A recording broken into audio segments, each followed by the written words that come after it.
Hello.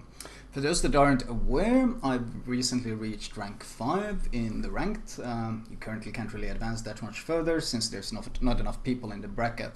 But a lot of people have been asking me about what ships I recommend for ranked and what ships I think are good or bad, so I'll try to make a commentary, or well, basically try to explain why I think some ships are good and some aren't. Now, moving on. The thing that people have been asking me the most is what ships should they use for ranked and what ships do I recommend?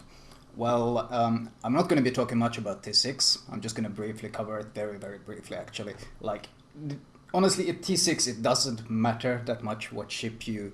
What's more important at T6 is the captain in the ship than what ship the captain is sailing. A good player can pretty much carry with any of the T6 ships right now. But if you want my recommendations, personally, on this character I didn't have to play T6 because I reached T1, rank 1 last season, so I instantly got into the T8 battles on this account. On my other account I used the Farragut and got a 100% win rate on the Farragut without any issues. It's very easy to push into caps, bully other DDs, smoke up and just cap them and so forth.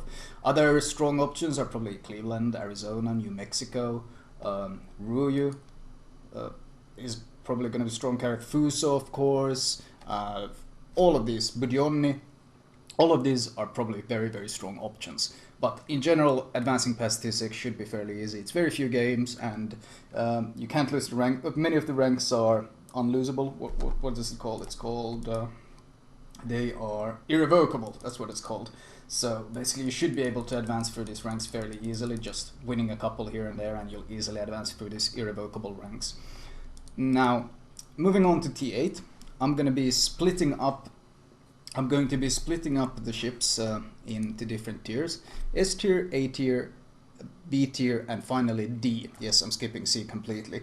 D is basically ships that you should absolutely not bring. These are ships that I don't want to see on my team ever in ranked, whereas S is in my opinion the absolute best option for that class of ship right now. So I'll explain that better later, but starting off with the S tier ships. Now, first of all, carrier wise, it's very straightforward. It's of course the Shokaku. Here we go, Shokaku. It doesn't matter if you use the 222 spick or the 312, although the 222 probably has more offensive potential, but the air superiority of the 312 can't be denied either. Both of these specs very strong and by far outclasses the Lexington in both strike power with the strike setups and in air superiority power if you go for the AS spec. Hell, even just the balance spec is overall so good. It had so much offensive power and still you can retain a good amount of air superiority with it simply by landing good strafes. And it's no secret, it's obviously pretty much all the good CVs this season are all just playing Shokaku, and for obvious reasons. So that's the S tier of carriers. Battleships, Bismarck. Not only that, this ship is just very balanced. I mean, I don't mean it's balanced compared to the others, I mean that it's balanced in a way that it can basically take on anything. And that self-sustain makes it so potent. It's got great anti-air, even without specking for anti-air, just AFT. The build that everyone uses is the build that I made a commentary about right when these came out. It has pretty much become the most popular Bismarck build. Pretty much everyone is using it, the secondary build. And it's incredibly potent. And of course, with all the DDs and all the smoking up going on in the current meta, the Hydroacoustic Surge is naturally so strong against spotting people in smokes and avoiding all those torps. And the secondaries just shred any DDs and of course help in fighting anyone else as well. So overall, Bismarck is absolutely the S tier this season. Cruiser wise, there's actually two options here. I consider both the Kutuzov and the Atago to be S tier cruisers this season. Now, the thing that makes both of these S tier is the fact that they are self-sustaining. In the Atago, you have great concealment and you have the self-heal. So you are able to disengage and cover yourself, heal yourself up, and if team play breaks down, which can happen quite often in ranked, I mean, of course, everyone is hoping for that amazing ranked experience where everyone plays as a team, but honestly, that doesn't happen that often. and the self-sustaining ships are the ones that shine, and that's of course the Atago and the Kutuzov. Atago, as I said, self-heal, tanky, good armor, can disengage with the concealment. Kutuzov, on the other hand, fantastic anti-air, pretty much zones out all the planes around it, and decent concealment, but mostly it's the smoke. You're able to smoke up. You also have fantastic range at 19.1 kilometers, and with 12 guns you can just burn everything close or far away. So these two are S tier because of this self-sustain that makes them so special. And finally, DD wise, it's the Benson. The reason why the Benson is S tier and not the Loyang is mostly, well, first of all, one additional gun. Of course, if you do go to Sea Hull, you lose it. One additional gun, and the torpedoes are so much better. They deal 16.6k or each, whereas Loyang torps, I think, was it 11.6? Let's check. Yeah, these deal only 11.6k. So this naturally makes these significantly better. And additional gun that and as well, of course, there's far stronger torps. The smokes are actually both have the US smokes, meaning both last 124 seconds, which is of course fantastic. But ultimately, I haven't been able to utilize the Hydra in such a way that I felt that it offset the advantages the Benson torpedoes and guns bring. I mean, Hydra is a fantastic tool, but the thing is, there's just so many ways to get Hydra right now in ranked battles. There's all these Bismarcks, and there's all these radar cruisers, and or there's plane spotting, and there's all types of spotting going on all the time. So actually sneaking up close enough to actually make use of this Hydra to spot enemy ships in the smoke is very tricky. I mean, it's so risky. Pushing up into 3.5 kilometers of the enemy fleet only to suddenly get spotted is a death sentence. So the Hydra is simply too risky for me to class it as an S class. So that's why Benson takes the prize. Now moving on, the next tier is the A tier. With A I mean they are competitive, strong ships who I don't mind seeing on my team at all, but I don't think they are as strong as the S class, which I consider the best. Now battleship wise, in the A tier I class both the North Carolina, angled. When you angle the ship, it's extremely tanky. It's got great turret setup for pushing and in general staying angled. And of course the anti-air on the ship is absolutely god tier, which makes it pretty much immune to any sort of airstrikes. You can also get fantastic concealment on it, something like, was it 10.8 or something stupid. So an extremely strong battleship. And of course the other very strong battleship is the Tirpitz. Where do I have my Tirpitz?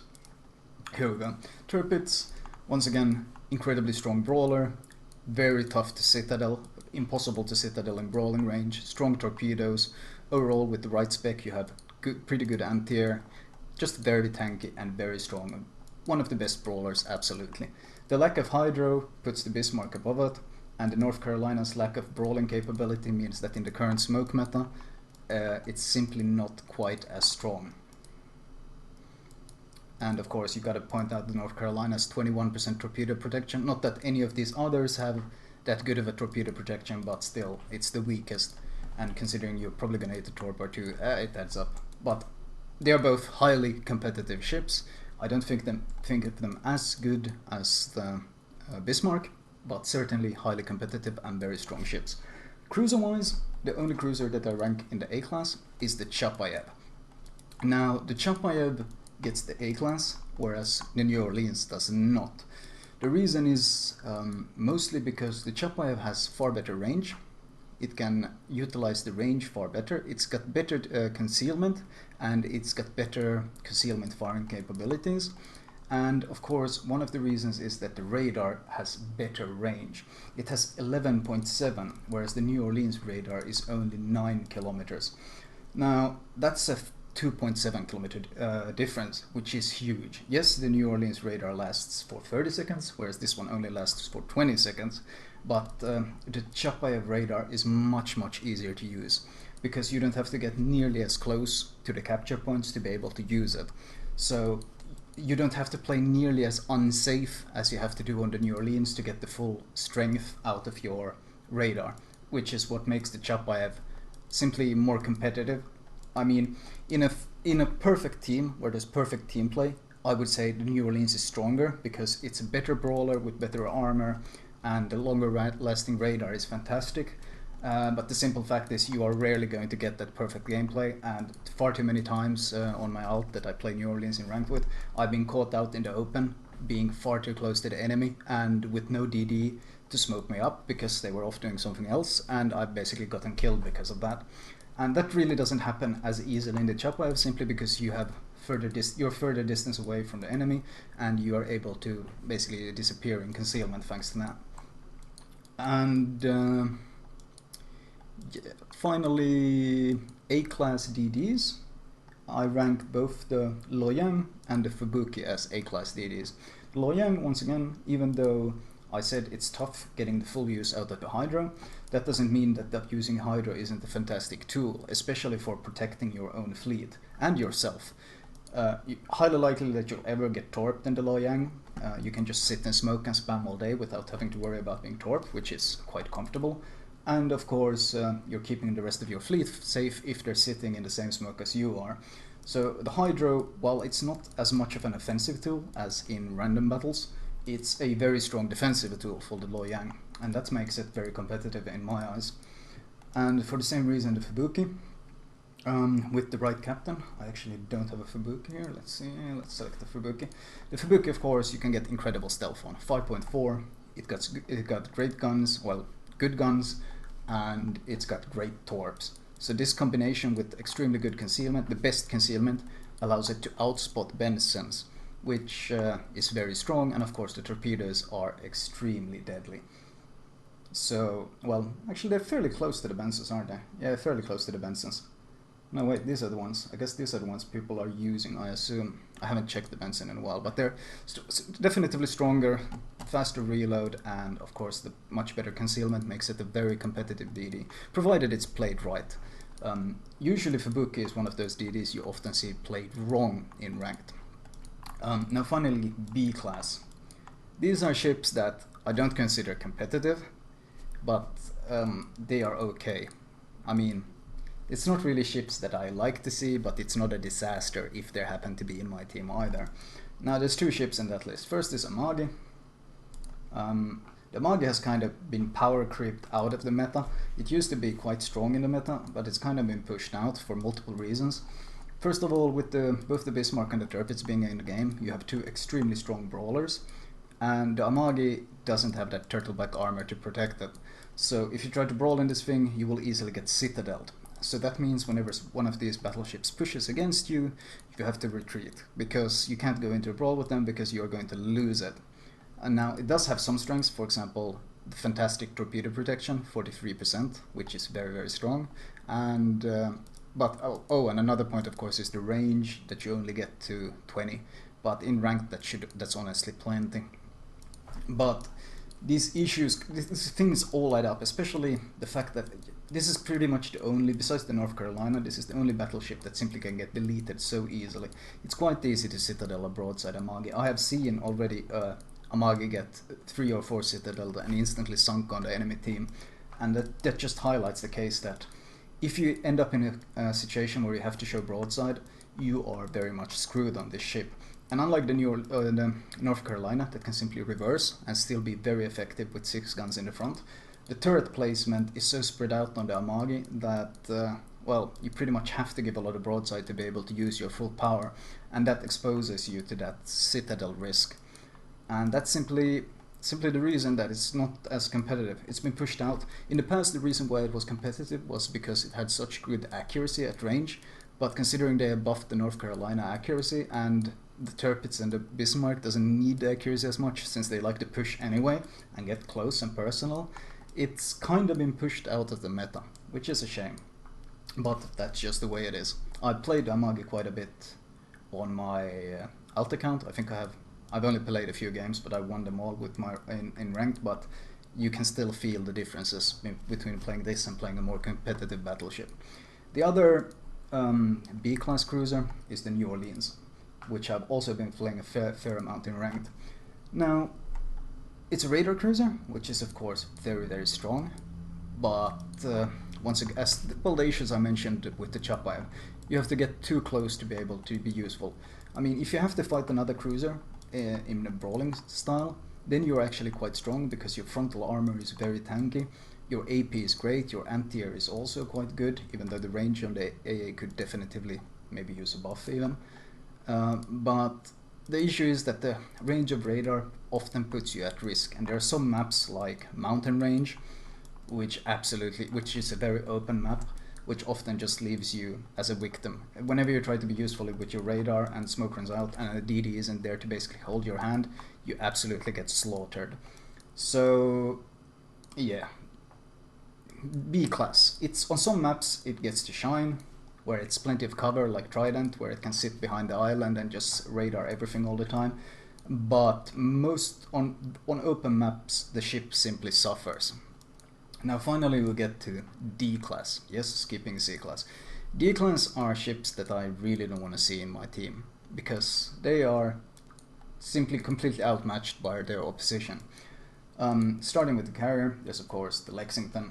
There's not much to talk about there. The strike spec gets shut down by pretty much any spec that has a fighter. Which this spec, yeah. The strike spec just gets shut down hard. The default spec, well, everything shuts that down. And the 202 is the air superiority spec. But I mean, a 312 Shokaku will absolutely shit on this spec. So ultimately, there's no point in playing it. And the lack of concealment on the ship as well. On some maps you pretty much get spotted from spawn. It's just no, it's a bad ship. Other such ships are the Hipper and Prinz Eugen, which are pretty much the same ship. Too many issues. Concealment even with captain and module, best you can get is 11.5. Considering Atago gets this down to 9.1, that's not much to brag about. In the last season 3, the Hipper might have been like maybe A class or A tier or B tier because of the Hydra, but with the addition of Bismarck and all the radars and such, the Hydra has lost its value on the cruiser, and it doesn't really bring much else to it. I mean, decent AA, yes, it's fairly good, but you don't really need a Hipper there for the anti-air. The torpedoes are good if you get close enough to use them. It's just, it doesn't bring anything, and one main issue is of course the gunpowder, 4x2, and the HE is pitiful. The HE is so weak, and you're unlikely to get many occasions to actually use the AP. So and of course it's a very big ship, and it can't tank that much, so there's so much more utility brought by the other ships. Like Atago is a much better fighter against pretty much everything. Kutuzov with the smoke, anti-air. It's just doesn't have the radar, so the ship has kind of been pushed off, especially with the very battleship heavy meta. Being an AP anti-cruiser cruiser in a battleship heavy meta is just not very effective. The other D-class cruiser is of course the Mogami, which is well, simply a sailing citadel. It's simply inferior to the Atago in every possible way. There's nothing it does better than the Atago. So once again, no. So is it the Citadel. These are the things I hunt in even my New Orleans, because you Citadel them from any angle, and the turret traverse is awful. If you go for the other spec, it's just no. It's a bad ship in every way. The DD that's D class is of course the Tashkent, or Trashkent as people so lovingly call it. Multiple issues here really. Multiple issues, horrible concealment, large size, turning radius? Well, it's not, well, it's pretty bad still. It's just, it feels clunky, it's big, it's easily spotted. It has Russian smokes which last 89 seconds compared to Benson's 124 seconds, so you can't even smoke up your allies as well. Just the only thing it has is gunpowder, but no, not really. The torpedoes on it, what could you even get for range on it? You can get 8 kilometer range torps, but they are so pitifully slow. It's just, the Tashkent is simply a D-class DD. Much rather have any other DD than the Tashkent in your games. Anyway, that was my shit. This one ended up being so goddamn long. I'll put the TLDR down in the description, so you can just check which class anything is, and I'll probably try to put a timestamp on it as well, so you can find it there. But those are, of course, only my opinion. So if you go, oh my god, but I have had so much success with this ship, blah blah blah blah blah blah blah, then that's great for you, and here's a little applause for your performance. But that doesn't change that this is just my opinion on the ships, and I doubt your performance is going to change my opinion. Anyway, I hope you enjoyed this short little commentary, and hopefully it answered the questions you have been asking. Anyway, that's me out.